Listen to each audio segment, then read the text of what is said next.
The first thing that hits you during the Insta360 Luna Ultra unboxing is that this camera does not feel like a cheap creator gadget.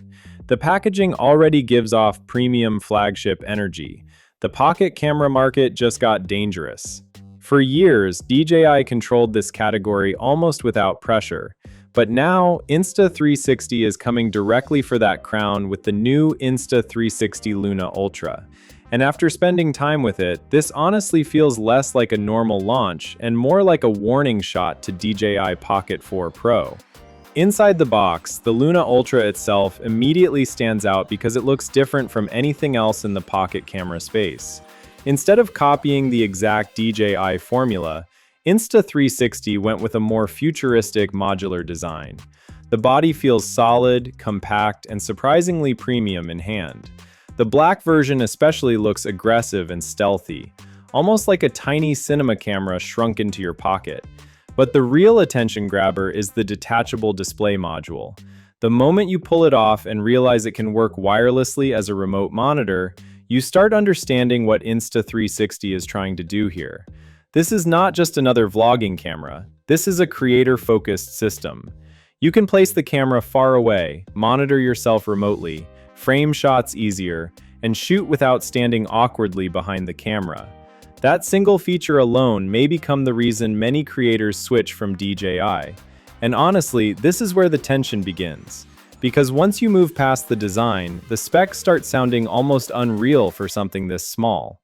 The leaked information surrounding the Luna Ultra points toward a massive 1-inch main sensor, combined with a secondary telephoto camera system.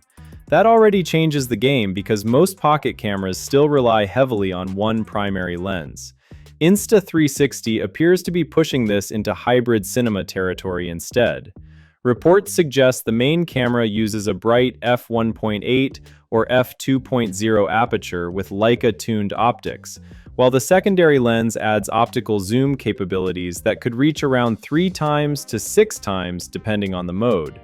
That sounds exciting on paper, but the important thing is how it actually feels in real-world use. And surprisingly, the camera feels extremely fast.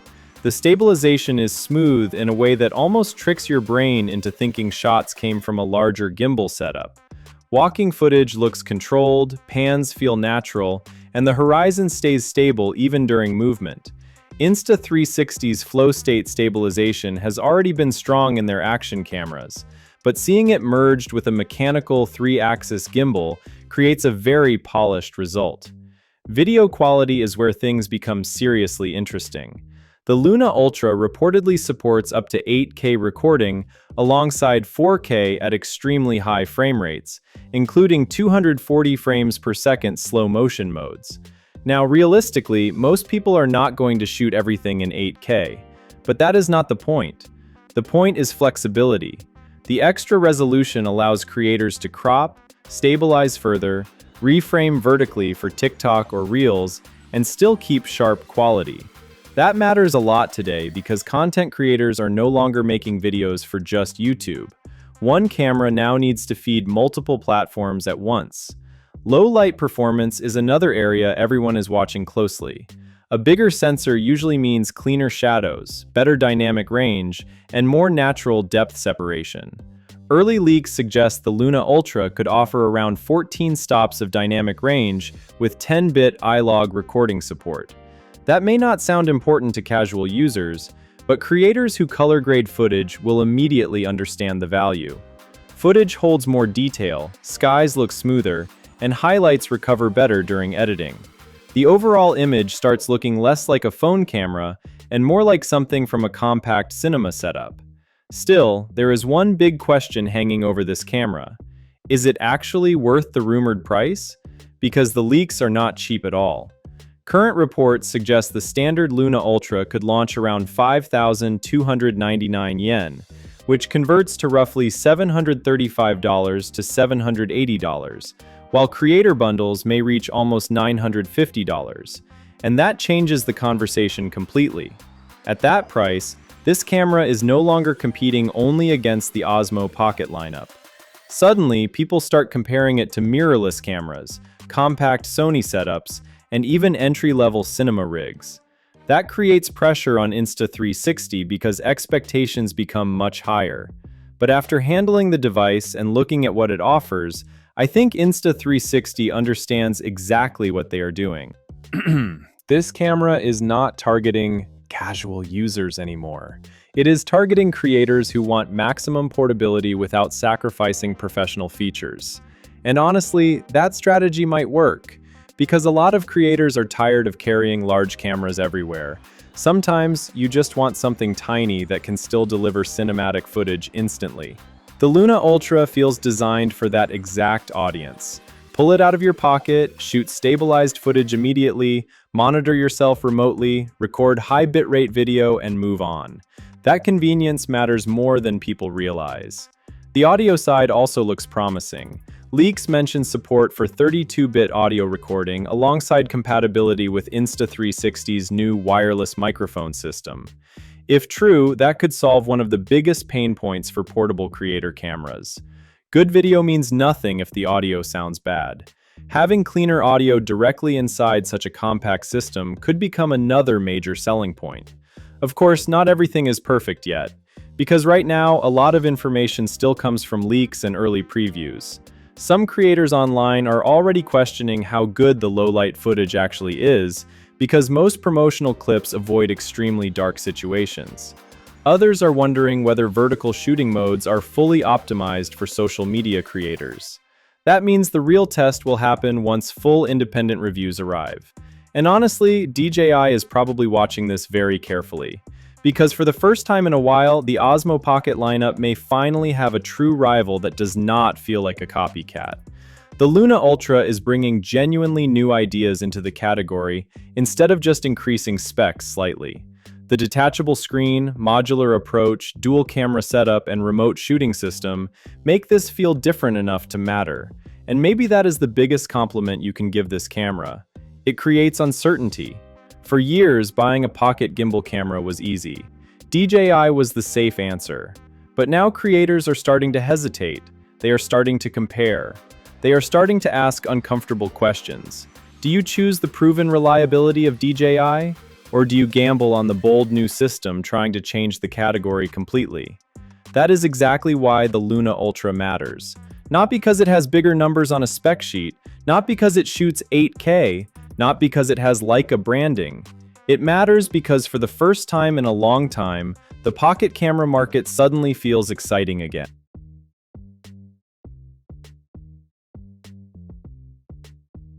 Let's talk about the DJI Pocket 4 Pro, because this tiny camera is creating the kind of conversation nobody expected from a pocket-sized device. Usually, when people hear the words pocket camera, they think about casual vlogging, travel clips, or quick social media content. But the moment DJI revealed that the Pocket 4 Pro could capture up to 17 stops of dynamic range with the new D-Log2 profile, the entire discussion changed. Suddenly, creators were no longer comparing it to small creator cameras. They started comparing it to serious cinema cameras like the Sony FX3 and the Canon EOS C80.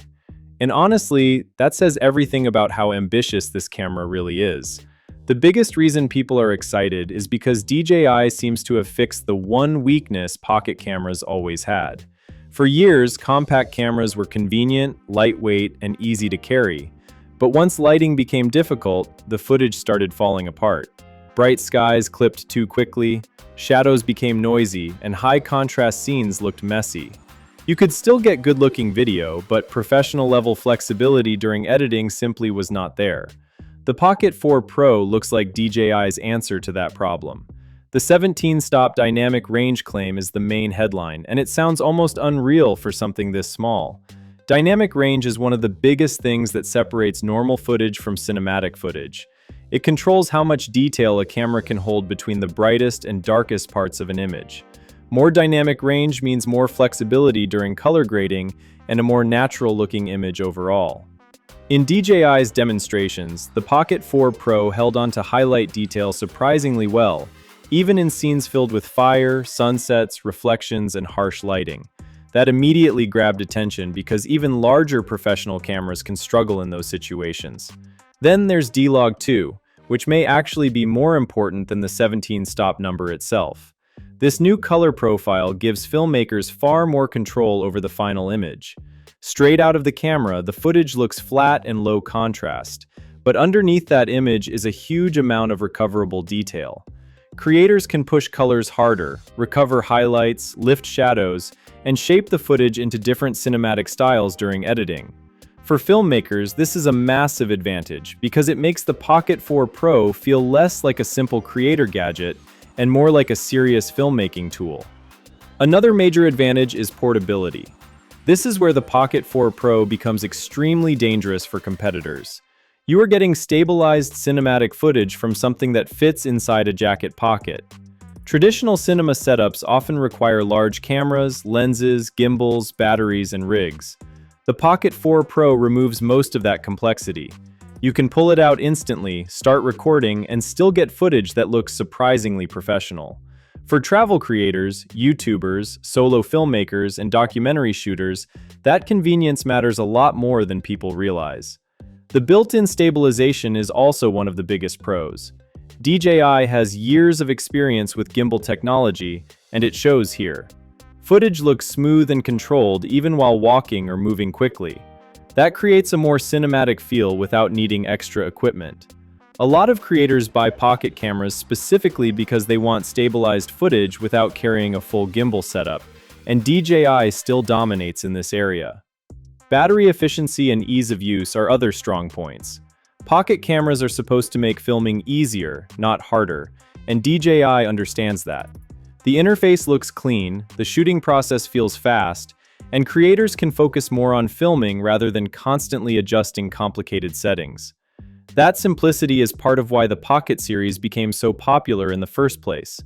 But despite all the excitement, the Pocket 4 Pro is not perfect, and there are some important cons people need to think about before buying it. The biggest issue is still sensor size. Even though DJI's processing and dynamic range performance look impressive, physics still matters. Larger cinema cameras like the FX3 or EOS C80 still have advantages in low light performance, natural depth, and overall image richness. The Pocket 4 Pro may come surprisingly close in some situations, but it does not fully replace dedicated cinema systems. In very dark environments, larger sensors will still produce cleaner and more detailed footage. Another downside is overheating concerns.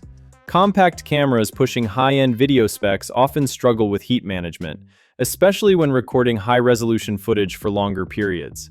Since the Pocket 4 Pro is packing so much technology into a tiny body, long recording sessions could become an issue depending on the shooting conditions. That is something many creators will want to test carefully. Audio can also be a mixed experience. Pocket cameras are convenient, but built-in microphones usually cannot compete with dedicated audio setups. Serious filmmakers may still need external microphones or wireless audio systems for professional quality sound. So while the camera itself may feel cinematic, the overall production setup can still require extra accessories. Now the real question, is it worth buying over the rumored Insta360 Luna Ultra? That comparison is becoming one of the most interesting battles in the creator camera industry right now. The Luna Ultra is attracting attention because of its modular style design and rumored detachable display system.